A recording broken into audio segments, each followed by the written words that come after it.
stories. So I started family history as a child. I was raised in a family that was very much into family reunions and family storytelling. When I was in 6th grade, my parents sent me to computer camp. I was a girl. It was the 1980s. There were 2 females in that entire camp. I wanted to go to dance camp. I was very angry with my parents because of that. But when I got home from that camp, my dad had bought a shiny new compact 64 computer and loaded the very first DOS-based genealogy program on it. And he said, now that you know how to use this thing, I need you to take all of this, boxes of family history, and I need you to put it in there. So he had this vision about the importance of technology and family history. And I spent then the next 5 years of my teenagehood doing the data entry. And in the process of doing that data entry, I fell in love not just with family history, but with my family in a way that, yeah, I did not expect it to be my career, but you better believe my dad takes full credit. I'm sure he does. To know if you could comment on Member Connect, which I shared a little bit with a cousin last night, but want to share some additional information and also with our listeners, and also a little bit about ProTools. Okay, let's start with Member Connect. So on Ancestry, when you're on any person profile in your tree, if you go to the Member Connect option, it's under Tools, it shows you other people that have that person in their tree. Now, the difference between Member Connect and a tree hint that goes to somebody else's tree is that Member Connect says this person in my tree is the same as this person in their tree, and if they make changes, you'll get some notifications. So it's a really great way to keep up with changes other people are making in their trees to individuals in your tree that you're particularly interested in. You could go hog wild and do it on all the people in your tree, but I happen to have some favorite people in my tree that I'm always curious about. Sometimes it's because they're a brick wall. Sometimes it's just because they're people that I have a lot of stories about, but that I suspect there are more stories out there. So that's how I use Member Connect. And then the second part of your question was about ProTools. Ancestry ProTools, we debuted it here at Roots Tech last year. And since then, we continue to add new features into it. Basically, Ancestry's subscription model has always been around historical record collections. So you get access to US records, or you get access to world records. And all of the tools we've always provided have been free. You can build a tree on Ancestry for free, you can maintain it for free, you can upload documents, you can use all of our image colorization and editing capabilities. All of that has always been free. But we really had some tools, especially as genealogists, that we wanted implemented. And as a business, they were just like, none of our tools make us money. It's only the records that make us money. So we introduced the ProTools subscription as an add-on so that we could stuff some of those long-awaited tools in there. And some of them are absolutely game changers, particularly the enhanced shared matches in DNA, where you can sort by how much DNA you and your match share with all of these other people. And sometimes you can figure out 10, 20, 30 matches in a sitting because you realize how closely they're all related to each other. Yeah, so love it. Thank you. Yeah. Hi, Fran. Hi. Can you tell us what you think in Ancestry might be an underutilized or hidden or tool or part that people just don't know about that they should be using? Oh, that's such a great question. Let me think about that for a second. I'm always going to say the card catalog because it is my favorite part of the website, and I know from our analysts that it is not used enough, right? So I think a lot of people just rely on hints to deliver information to them, and that's kind of the people who are newer to Ancestry. And then when they run out of hints on a person, they think, oh, Ancestry might not know anything else about this person. People who get a little bit more advanced recognize they can actually then go search, and that will find them more information.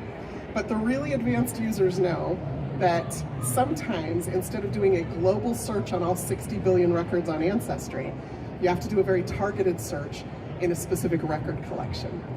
And I'm not going to waste my time searching if that record I'm looking for isn't even on Ancestry.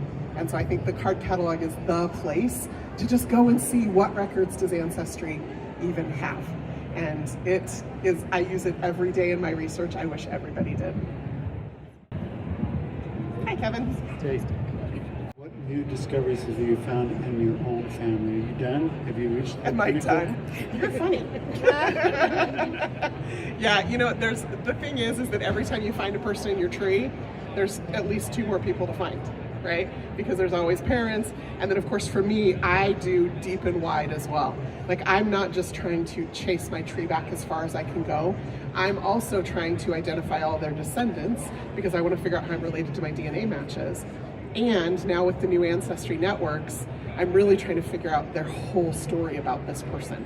And so that means now I can research the entire group of immigrants who came together on a particular ship, or all of the buddies that my grandpa served with in World War II, or like being able to start to do that additional life research, I think is going to be a game changer for people. It's going to unveil stories and photos and information that we never even knew where to look for before.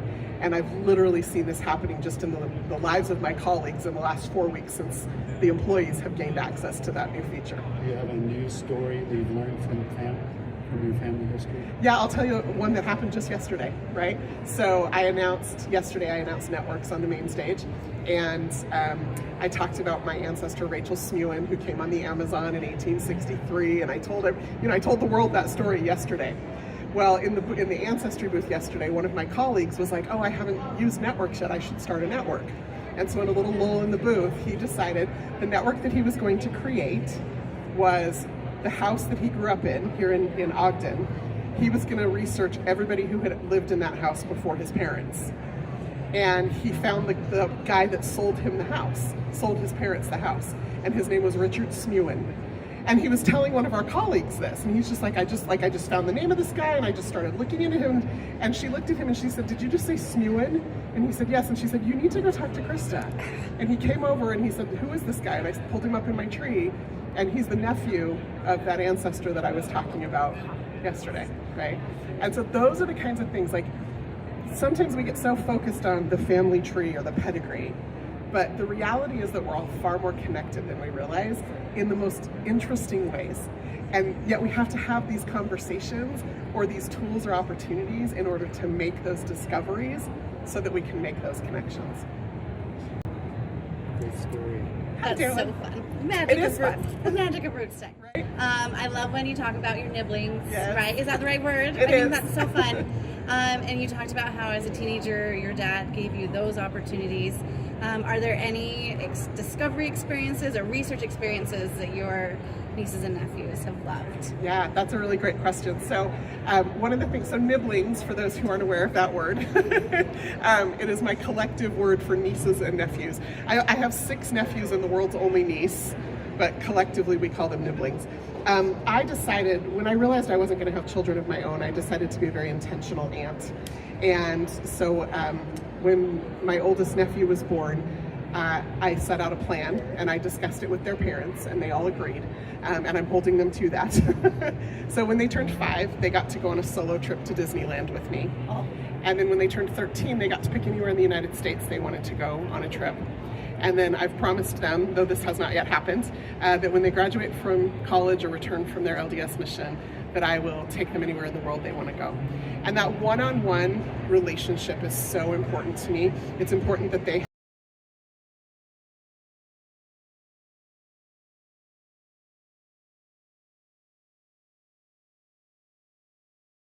have other adults in their lives besides just their parents that they and their parents trust. And so I love that I've been able to build those intentional relationships. It's been interesting watching where they've chosen to go. So I had one nephew who wanted to go to New York because he's a theater kid, but I had the opportunity while we were there to tell him about some of our Dutch New Amsterdam settlers who helped found that community. My next nephew wanted to go to Boston, and he wanted to go because he wanted to go to a Celtics game and a Patriots game, but I had the opportunity then during that trip to take him up to Salem and to talk about our ancestors who were there. The next nephew couldn't decide where he wanted to go, and I had to go to Richmond, Virginia for the National Genealogical Society conference, so I stuck him in the car and we drove cross country. And you better believe, like, stories get told all along the way. Now, sometimes they appear like they're completely tuning out, but that same nephew that did that cross country trip with me had a school assignment later, and he came back to me and was like, "Hey, remember that story you told?" Right? So he was paying attention, and I know that they all are. I had the opportunity this last summer then to take all 7 of them on a vacation, again, just me and them, 7 teenagers. It was a good time. But to be able to spend that intentional time with them, I think is so important. And they recognize that I'm someone that they love. But then that starts to translate into, oh, if you love me this way, then your Aunt Rhonda loved you that way. And her Aunt Madeline loved her that way. Like, they start to recognize that this is a continual thread in their lives. And so I love the opportunity that I've had to be a really intentional aunt.